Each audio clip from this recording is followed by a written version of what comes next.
با مناسبت تجلیل از 24 اسد روز حاکمیت دوباره امارت اسلامی در افغانستان، آمادگی‌ها در بخش‌های گوناگون کشور گرفته شده است. بیشتر شهرهای کشور گواه نصب پرچم امارت اسلامی و شعارها در برابر آنچه که شکست نیروهای خارجی به سرکردگی ایالات متحده آمریکا در افغانستان گفته می‌شود است. از سوی هم شمار از شهروندان کشور می‌گویند که با حاکمیت دوباره امارت اسلامی امنیت سراسری در کشور تأمین شده است. 3 سال پیش با سقوط نظام جمهوریت در 24 اسد، امارت اسلامی برای دومین بار حاکمیت افغانستان را به دست گرفت. یک روز پیش از 24 اسد امسال، بیشتر بخش‌های کشور گواه آمادگی‌ها به هدف تجلیل از این روز است. د دغه ورځې لپاره تیاری روان ده. موږ په کندوز ولایت کې هم همدغسې تیاری نیولې ده.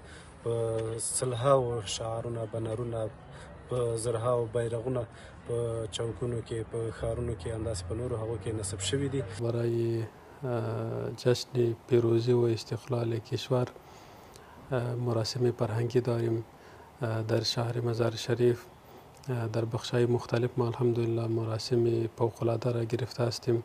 از سوی هم شماری از باشندگان ولایت‌های گوناگون کشور میگویند که با حاکمیت دوباره امارت اسلامی امنیت در تمام کشور تأمین است و آنان در فضای صلح و آرامی زندگی می‌کنند. نه یوازې کندهار ښاروالي بلکې د کندهار اطلاعات و فرهنګ ریاست او د کندهار برېښنا ریاست په هماهنګۍ سره رابیل کړي دي ترڅو د همدې ورځې قدرداني مو په ښه شکل سره ترسره کړې وي. موږ نه یې جذاب سوي، نه یې په تکلیف سوي. شکر دې ډېر د همن حکومت یې خدای دې موږ ته د سپیاوالي حکومت دغه جوړ کړي کله دغه اسلامي امارت کې ازادي راغلی ده.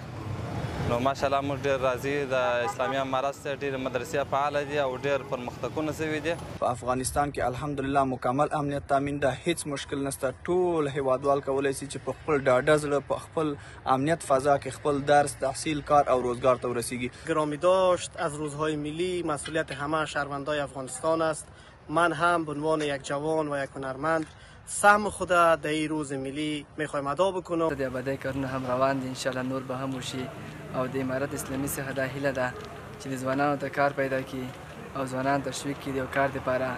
این در حالی است که با فرا رسیدن سومین سال روز حاکمیت دوباره امارت اسلامی در کشور، تا کنون حکومت سرپرست از سوی جامعه جهانی و سازمان ملل متحد به رسمیت شناخته نشده است.